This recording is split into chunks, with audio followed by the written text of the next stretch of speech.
roundtable today about the founding of critical software stacks. So I'm really happy to have 5 people today with us who come from very different types of organizations. So they will have different point of views to bring to the debate. So we have Michel Lenartz from the NLNet Foundation. We have Benjamin Pioufle from Open Collective, Julien Dubois, who is a project developer from Gipster. We have Miguel Diaz-Blanco, who is working at the European Commission, and Anka Luca. She is both a solution architect for a company called XWiki and the president of an association, Open Food Facts. So thank you, everyone. And Michel, if you want to start the debate, I think that you can just start giving your thoughts about the topic. So, hi everybody. Wonderful that you made it to this dark room in this on the edge of the complex. So, the topic of critical software. If you ask users, all software is critical. If their WhatsApp goes down for half a day, people can't reach each other, families stop working, companies can sometimes go down. And that's just the thing that we already know is weak. But there's an infinite layer of weakness beyond it. It's actually as if we're staring at a pyramid that's standing upside down with the weight all on the tip, and it's a miracle it's still standing up. There's so much weakness in how we do stuff, so much trust. And we've seen some excellent examples in recent times, like for instance, a person that uploaded a Node.js package that was called slash, like literally the dash character. So the dash character gets installed hundreds of thousands of times, and it's because we manually do stuff. We don't have processes in place. We don't type check when we install software, what we install. We've gone to a DevOps world where anything can be injected into everything really fast, where we don't, when we check stuff, we don't validate it ourselves. If we do, we don't share it with others, and we just make lots of assumptions. And one of the interesting things that happened recently is that in the UN, in the United States, the U.S. government, the president made an announcement, and they announced a zero trust policy. And that means that they stopped trusting this naive thing. And I think we're at the same shed point where in the 90s, the Kunikova, for the older people, the Kunikova virus took over the world. This was a picture that was sent to people, which wasn't a picture but a script, and anything that you could email to people was executed because sysadmins were the only people that would mail those scripts, right? And so you could send people a script called anakunikova.jpeg.sr, and that would be executed, and we stopped doing that. And we should stop trusting just any software just because there's somebody that stuck the GPL license in a folder next to it. So open source has become a critical resource for everybody to work with. It's not a quality criterion, it's a licensing mechanism that was a temporary fix on an already problematic copyright situation. We have lots of good and interesting and motivated people working in it, but we really need to get our act together, and I think this session is about getting our act together, how we in Europe will tackle this, and I don't think we'll have to do it the US way where we just hoist another $120 million into some container and hope that sticks. But we can do it in a clever way and also make sure that we serve our own strategy. So I think that for an introduction, that's... Yeah, thank you very much, Michel. So Benjamin, on your side, you are working for Open Collective. So maybe you can tell us a bit what you are doing there and why actually you think it's important to work with Open Collective to help fund critical software. Thank you. Yeah, the part we are trying to address with Open Collective is the lack of structure in open source. One of the recurring issues with open source software is to actually get to a legal entity. At any point in their life, they will need to communicate with the external world, and companies don't speak the language of open source communities. They speak the language of tax forms and invoices, and open source software needs to get to this point if they want to communicate with them. But one of the problems is that open source software is decentralized. It's like multiple maintainers split across many countries, and questions quickly arise of where should we put the bank account, which country, which legislation, and who should have the key to access this bank account, and who should take care of the paperwork. It takes some time, it requires some experience, and frankly, I'm not sure that most maintainers dream of doing spreadsheets for the government all day long. So, with this in mind, the role of Open Collective is to provide a layer to abstract this complexity by reusing a concept called fiscal hosting, which is basically an organization that holds the funds and takes care of all your paperwork and finances for you to focus solely on your project and on its mission. The largest host on the platform working on open source is the Open Source Collective, and to this day they have around 3,500 collectives active. They are receiving $16 million a year that they are using. Half goes like to salaries, like paying contributors full-time or part-time for them to work on the open source project, but that also leads to bounty programs that Julien will present after. So contributors also getting paid and paying for the infrastructure, like the website, the domain, all that. Open Collective works on that part, but I agree that there are many aspects on this problem, and it's only a tiny one. To name just one other, many open source projects suffer from what we call the single maintainer issue. Mostly small and medium projects. They have this situation where you have one person taking care of the entire project, the issues, the pull request, documentation, communication, and it's only them. Like you cannot imagine just the buzz factor and the mental load on these maintainers. So I hope we'll find some good answers for this. But personally, looking backward where we were like 10 years ago, I think we already made a lot of progress. Thank you, Benjamin.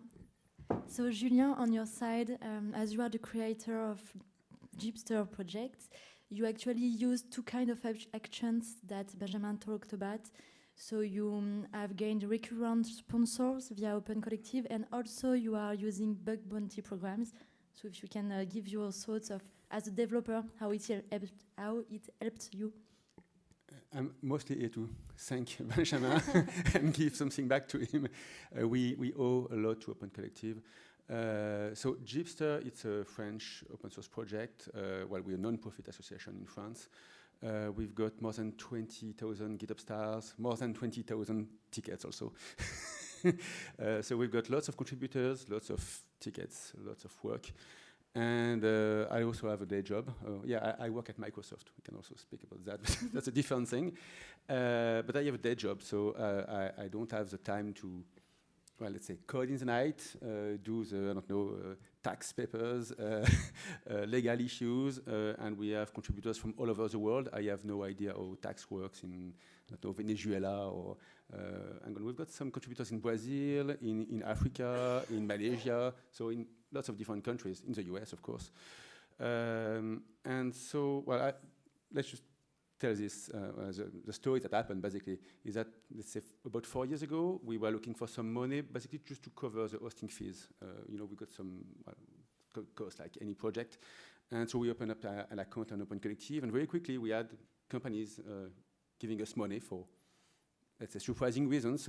Most of them are users, but sometimes it's, well, we don't even know why they give us money, but we're very happy to take it. And that grew quite a lot. On purpose, we put a limit. So today, we must have something like 150K per year, maybe 200K per year. But that's already too much, so we put a limit, because otherwise we basically don't know what to do with that money. And because we had that much amount of money, we decided to use it to create a bug bounty program. And that's what we did with Open Collective. So today, for the project, when we have a ticket, so I would say most tickets are made because people love to code and they do that, like I do that on my free time. But then we've got two kinds of tickets where we add issues. The first one is tickets which are very complicated, tickets that take several days of work. And the second thing is tickets that are very urgent, like what you said, there's a big issue, security issue, we want to fix it today. And that, again, I got a day job, everybody's got a day job, it's not always possible to do it today. And so we put that program in place and we give bounties, it's $100, $200, $300, up to $500. And when we put the money on the ticket, whoever fixes the issue gets the money. I have no tax issue to do, no legal things, nothing to do. I just put some money on the ticket and the person just get paid. I don't even know how they do taxes, and I don't want to know. And since we've done this, it has helped us incredibly. It's crazy. So thank you, because of you, I can sleep at night. I can see my kids. So that's really wonderful.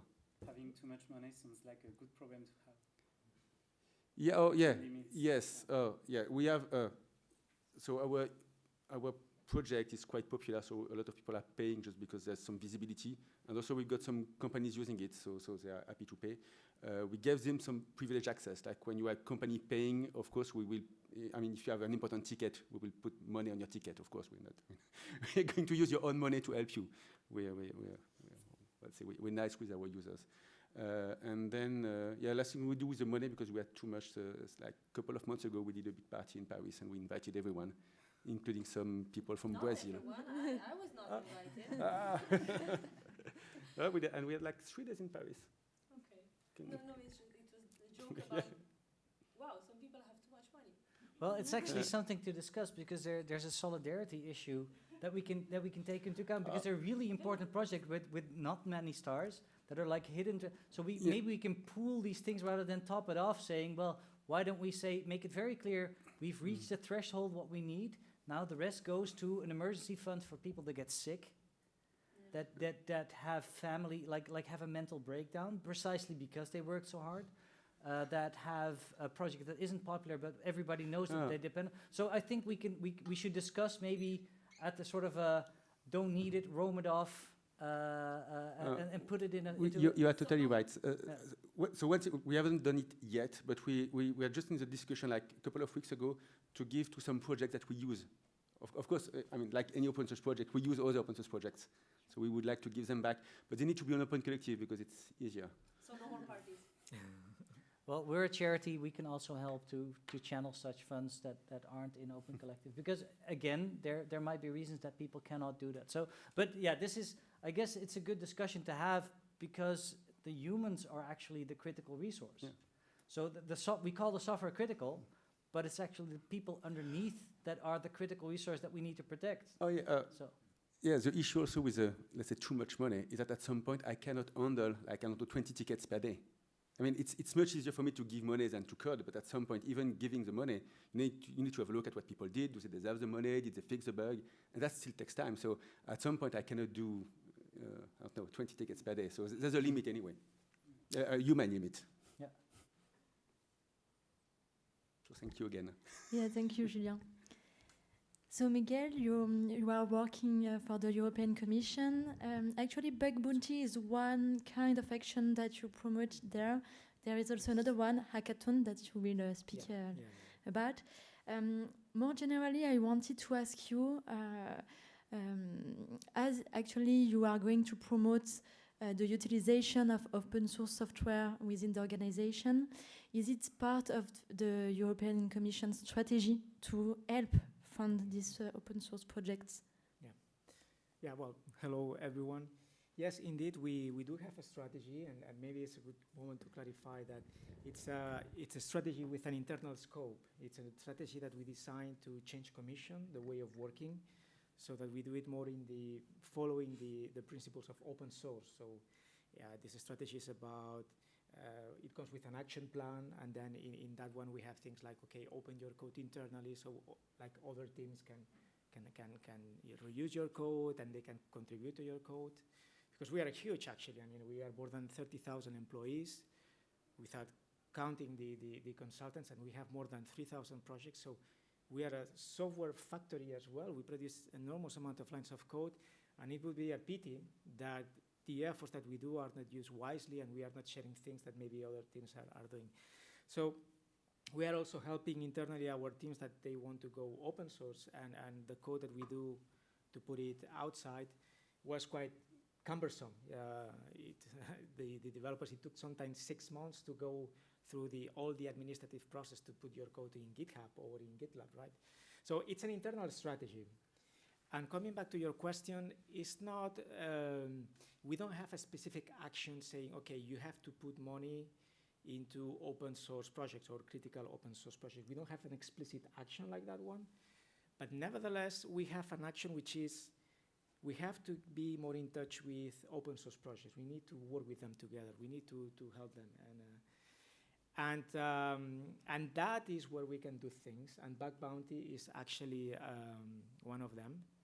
We like bug bounties. We love bug bounties. Actually, the way we got to them is because, if you know, in 2014, with the Heartbleed vulnerability, the European Parliament, they woke up. They said, wow, okay, if this happens again and we have so much million losses, we have to do something. And then they say, Commission, look, here you have this amount of money. Please make something to make sure that the open source we are using is secure. Fix open source. Fix open source. Sort of, yeah, more or less. And then they say, look, okay, and maybe some of you know a couple of initiatives called EU FOSA and EU FOSA 2. It was about auditing open source. Okay, have a look at that open source that we are using and tell us if it's good or not. Do audits, and actually the A at the end is for open source software auditing process. But we didn't start it with bug bounties, actually. We started doing regular code audits, and we were not very happy with the way they went with the company. Maybe we were unlucky with the company we were using at that time, but they couldn't find many bugs. We spent money up front. Here you go. They came back to us maybe 1 month, 2 months later, and okay, this is what we found. What have you found? Not much, actually, okay. This is public money. We need to use it in a wiser way. So that was during the EU FOSA times. And then the Parliament said, okay, continue, keep up, maybe not the good job at that time, but you have more money, try to do it differently. And then indeed we discovered bug bounties, and it was like night and day. So we started working with, so first of all, we had to do a procurement part. So we have to work heavily on a framework contract. So that, because we are a public organization, we cannot go tomorrow to any company. We have to have all the administrative parts before. So that was a lot of work, but we finally had this contract, and we started issuing bug bounty programs, and it was just, you start, and the week after you already had vulnerabilities being reported. And we were doing that for different open source projects. We have very good experiences. For instance, once we did it for PuTTY, the connection tool to connect to the servers for sysadmins. And actually we find a critical bug hidden for 20 years, and that was in the media, it was in the news. And so from that moment we said, okay, we have to continue. And then, unluckily, the funding from the Parliament was finished, because it's something that's complicated. They have to approve the money, and the Pirate Party was behind that, so they managed to go, they are more into this open source thing, so that was good. The money was gone, but still, thanks to this strategy, where we can get in touch with outreach with open source projects, we still can use, at the end of the year, every time, a little bit of money to fund bug bounties. And we have done it for Moodle, we have done it for Element, for Zimbra, and now XWiki. So it's very nice. We really enjoy see how many, I was going to use a bad word, how many vulnerabilities are popping up. So nothing works. no, but so we definitely recommend, and I'm happy that you are also promoting these bug bounties, because they are great. And tell me if I'm talking too much, by the way. It's good. The other tool is hackathons. Maybe they are less efficient and they are less security oriented, but they are very good as well. So what we do, and we have done that with Jitsi, with Nextcloud. Now we are doing it with Rocket Chat. And sorry, yeah. And it's very nice as well. It's less focused to security, but it's very nice because, for instance, Jitsi, that was during COVID times. So remote learning, schools, they had suddenly to go to remote schools. And not everybody can afford Teams or Skype. And so we had a chat with Jitsi, and they said, look, we need to add some features here for schools and other companies that, cannot have Microsoft. But so yeah, we had a hackathon. It was worldwide. So you had people from the US, the States, Asia, developing features for Jitsi and things. If you are using Jitsi, some of the things that you find there, like breakout rooms, there is a polling functionality that you can do polls in Jitsi. They came out from our hackathon.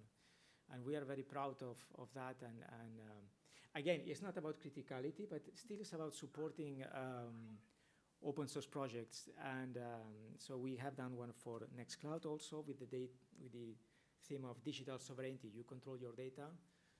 Again, I'm picking on you a little bit, but you don't want to put your data in the cloud, so you go for Nextcloud and these things, no? So we did a hackathon for that, and now Rocket Chat a little bit with the same topic. So.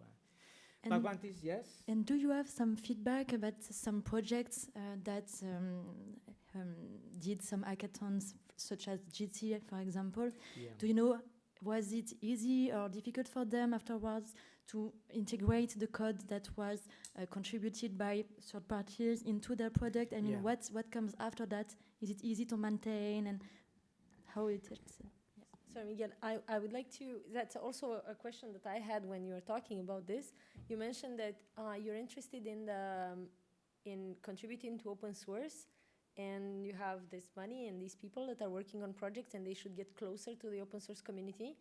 And to me, one of the ways to get close is to actually put your time in it, because time is money, and you can put just time, and that becomes funding of these projects in a continuous manner, not only for the hackathons. So this is exactly Elisa's question about, who's maintaining the features after they have been added? Actually, it was funny because, for instance, with Jitsi, actually, when we approached them, we proposed them a bug bounty, actually. And they said, no, we don't want more bugs. Maybe they had already too many. I mean, we don't have time. And so say, okay, fine, then let's go for a hackathon.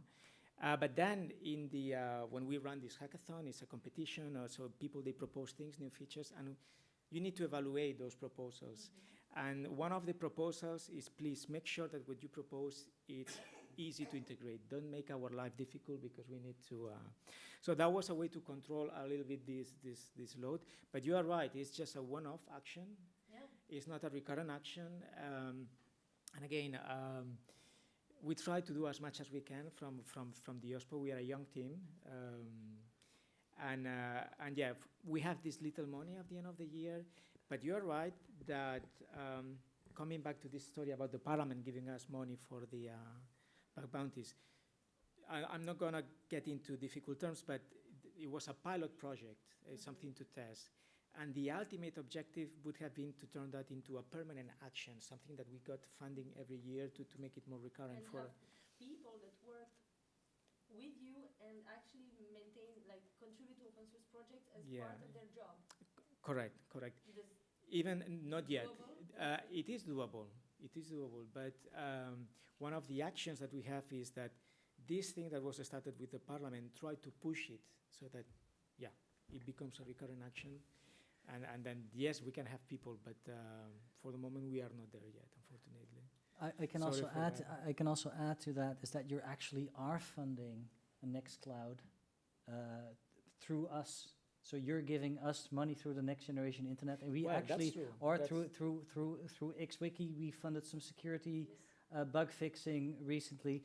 So there are big efforts that the Commission supports, like the Next Generation Internet Initiative, that are actively supporting the open source community and going the hard route of making things verifiable, reproducible, secure, creating a minimal base, because essentially the growing the community and being a welcoming environment and breeding the talent to go is a different topic from making sure that, like in the US, there's now a zero trust policy.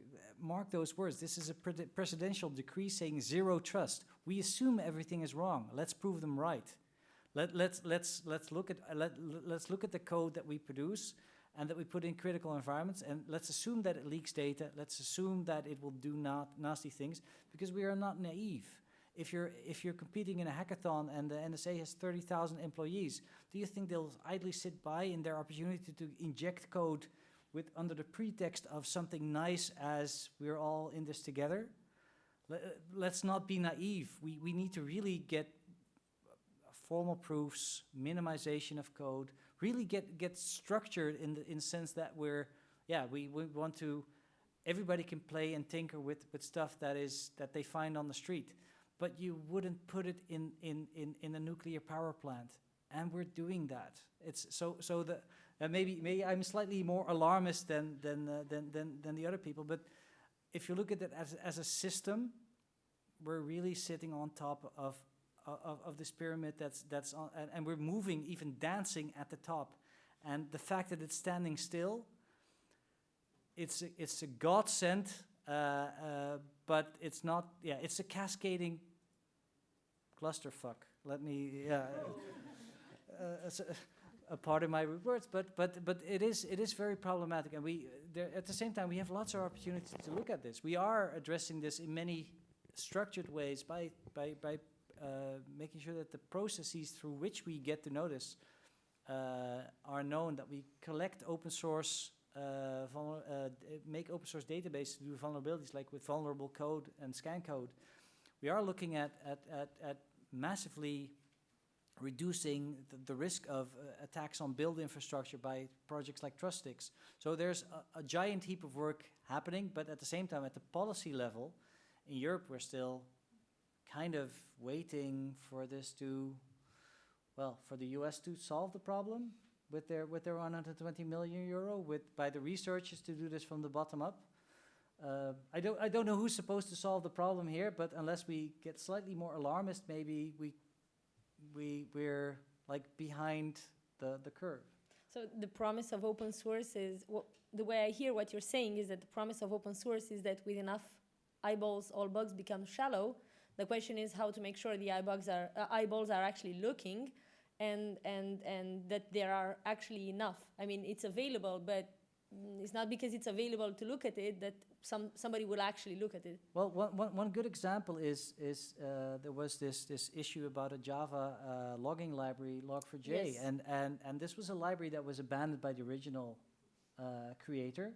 Meanwhile, there were better alternatives, and people were just lazily sticking to it. We cannot rescue. There's not a formula where you can say we will pay for every open source project that was ever used by anybody that is too lazy to move. We will just pile on public money. I'm a big proposer of accepting cost. So we should be paying for a lot of infrastructure, but we can't pay for everything all the time forever. We need to do quality vetting. We need to make sure that people know when to move. And I think that's a discussion that's worth having, is how do we create mechanisms where we can pool resources, we can create joint understanding, we can, yeah. The way to do it, Michiel, is to do it yourself. Yeah. We need people to stand up and go into politics because they know what's going on, and then start making the changes. But you have to go in the public services to change these things.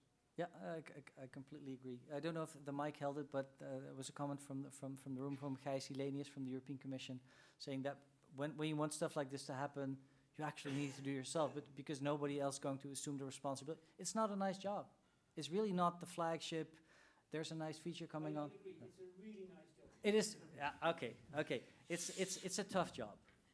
It's a demanding job. Well, if I may, indeed, and following what Hai said, and coming back to these initiatives that I mentioned before, EU FOSSA and EU FOSSA 2, it was because there were certain groups in the European Parliament pushing for that. So I think we need that drive sometimes from politicians to, and thanks to that, we got that funding, and then we launched these code audits, and then the bug bounties and all that came. So politicians that understood open source because they were partly developing open source. So we need more of those. If there are any software developers here that want to join political party, please do. no, and actually, before Gijs was presenting in a session together with another colleague from the European Commission, where they were saying, okay, why don't you do this? Why don't you do that? But sometimes is what people do not understand is that we, Commission, we just follow the mandate of member states.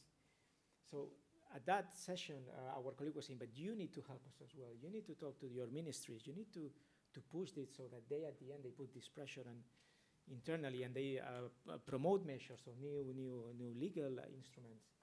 So yeah, I agree with Gijs. I think there is the political aspect that needs to be pushed in order to solve this. What I also see, by the way, is there's a movement inside, for instance, the Dutch government after the whole COVID thing. They really went towards open source as a strategy, and what I see internally is that they're moving to hard proofs. They're not assuming anything anymore. They really want to have auditability of their entire solution. So they're actually moving into the silicon, into the chips, because they've done all the other things. So there are member states that are pushing for this, but maybe we need to create a better joint story at a European level, and also get you as a gigantic infrastructure that everybody depends on, because Digit is running infrastructure. And as such, it can operate under different assumptions. And I guess the main task that we have is just to orchestrate. We are collectively investing a lot. People are looking into dependencies, but how do you flag it? There's not a vulnerability yet, but I don't trust it. So how do we tell? How do we tell that the Ministry of Defense in Greece looked at it and said, nah, don't do it. Mm-hmm. And then for the Italians to maybe still use it. So, yeah, for critical infrastructure, we need also, I think, human infrastructure to discuss and share information. Also reminds me of the public infrastructure, public code campaign that was, I think, 2 or 3 years ago. And it was about like asking all public administrations to open their code. And I feel like we are not there yet. Like there is not this open source culture yet in the public sector. In France, it's growing. We have Etalab and I don't remember the name of the other, but public organizations, they start to publish their codes. But if we had this strong open source culture in the public sector, I think the will to contribute to other projects will be more accepted as well. If I may, France has a nice law that allows citizens to request code to be made public, and it's not mandatory shared as open source. It's shared as open, but often it's shared as open source. This is something other member states could follow, and maybe the Commission can not now. I think that's a great idea. To me, the critical infrastructure part is not per se about growing the lake of code, but also about looking what's inside the lake and which things actually turn to fire if they are exposed to oxygen. There is a lot of we have lots of critical infrastructure, and there's these cascading dependencies, and I think if we want to safeguard scenarios where things we're in the happy path still, things have. We don't yet have a lake. We don't even have a pond. No, but we're all downloading code from the web, and some of these things get downloaded hundreds of thousands of times every month, and as somebody that's been bitten by, for instance, last year, I was typing too fast on GitHub, and GitHub withdrew my account, even though I was just in a private repository, which meant that the assignments that I had for dozens of contributors in a certain project were gone. They were depleted, and it made me realize, oh shit, all these public institutions that have their beautiful CI and CD on a public stack, on a publicly hosted proprietary stack. What happens if that breaks? What happens if your upgrade mechanism goes down because all your scripted, all your beautifully crafted mechanism to do DevOps inside your organization, which we've all moved to in the last decade, what if that breaks down and crashes on us? And we don't have even a mechanism to update to the new version of X because the dependencies won't be pulled in because the dependencies have to be pulled in from that. And I think things like software heritage are moving in the right direction by making daily backups, by making this into national archives. Software heritage is a museum. It's a museum, but with the potential to create infinite amount of clones from that museum anywhere. And well, it's something that we've been discussing with them, but it's again something that the member states should have. Do you want your critical dependencies to be present in your country no matter what happens to the rest of the planet? If you're in a say Ukraine-like scenario where somebody cuts off part of your country from the internet, do you want to still be able to operate in video conference? And this kind of scenario of sovereignty and of resilience is a story that I think the distros have always been good at this. Debian had its mirrors across the world, and people would selfishly host them because they knew that all the updates would come to them. But we don't have this for the dependency because it's just so conveniently hosted somewhere. But meanwhile, that has become the critical infrastructure because we don't look at the repos. We do DevOps, which needs those repos, which makes us vulnerable if the repos go. So getting European forges and moving in that direction, well, it's something. Saying no to Michiel is, No, I didn't want to say no. I wanted to say that there is a bit of a contradiction at some point between this, because what you're saying is very dear to me because you're talking about production maintenance, which is something that is like double check, and keeping production stable is my superpower. That annoys some people because they want newer and newer things all the time. So it kind of hinders innovation. I mean, there is a balance to find. It doesn't hinder innovation. There's a balance to find between stability and resilience and innovation. And one of the things that Tobias, I don't know, sorry, forgot the name, that could not make it to this. He is here, actually. Oh, hello, you just got here, so cool. So one of the things that he said was that open source and all this distribution, the fact that all these libraries are available and you can pull one and make your stuff and whatever, it's an incredible engine for innovation and creation, and it's creating amazing things. But yes, the price that you pay is that it's very little resilient because you don't have time to spend maintaining that production stable or whatever, production staging, whatever it is. You may not even care, you should, whether it's, yeah.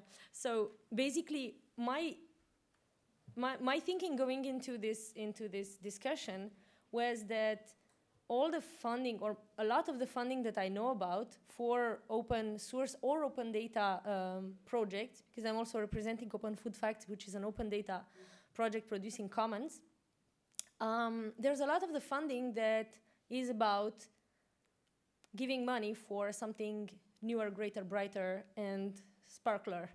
But it's so hard to actually get funding for just being and maintaining and just making sure that it doesn't die and it's up to date and it gets fixed, and the small things that you need to do. It's very interesting what Julien said about the bug bounties. It's nice, other people fix your bugs, but you cannot just pull that code in. You need to at least look at it and make sure that it's worth the money that you promised for it. Yeah, we need to control it. And we know the people usually also. It's a matter of trust of the people. Sure, but I mean, even people that you trust may make mistakes because everybody's human, right? So you need to put those eyeballs, enough of them, so that all big bugs become shallow. And that time is not paid. No, because I never made any money, by the way. I don't do bug bounties on myself. But it's even difficult to consider. I mean, it's very hard to say, okay, this is bug bounty. It's just maintenance. So one of the things that I was thinking about is how can we get projects, or how can we like my two hats, my hat of a software editor that makes open source, and the other hat of an association that produces open data. What kind of projects should we propose? How should it look like so that we get money for maintenance? Like just for it being, how does that proposal look like? Well, at least at our foundation, we fund people that resolve technical debt. Literally saying this is an important resource. We need to do this because we're running into that. I also wanted to add one more thing to you. There's no money for teardown. So we've been known to fund, for instance, the people that hacked GSM and made GSM, the first 1G go away and make people move to 2G. We're also clearing up some debris in some other security standards, which I can't disclose, but will be soon revealed at a very promising security conference. But there's no money in saying this should die. Yeah. Please end this. There's no glory in it, but actually it's part of the ecosystem. It's production. Production. If we want a healthy ecosystem, then we need to see that's sick. That needs to be renovated. That's no good. It can't be fixed. We need to kill it. And there's a gap missing, and we need to fix that. But it does require a holistic view and a lot more, energy and budgets, because operational cost is something that R&D budgets like we have don't cover well. So we can help you resolve technical debt. So to relieve you from the burden of having to deal with old code, which is actually very cool because NLNet has sponsored security fixes on XWiki that for bugs, not only for bugs that we got as part of the bug bounty, but it works together. We discover the bugs and then somebody else pays the fact that it gets fixed. That is really cool, actually, very cool. From both. But it could be more. And I guess the boundary is that with more mandate we can do better. And I'm like I was also discussing about the critical resource. This one person that's been doing this amazing project and has been exhausting himself for many years. What if he gets sick? Do we have any compassion? Do we have? They're not going to get money infinitely. If they're not producing code anymore. But what if they can't anymore? So how do we look at a career stage for people? How do we fund this in the long term? And this is also something where, do we have an open source solidarity fund? This is something which would be dear to me, because we can't always produce. We have failure. We have a disease. We have death. We have dark things happening to people. And maybe they're just fed up with their project. What I love about the open source license is that we provide our software as is. Yeah. And maybe tomorrow I will be fed up with it. I will do something else. I have no contract with you. I didn't promise you I would support it.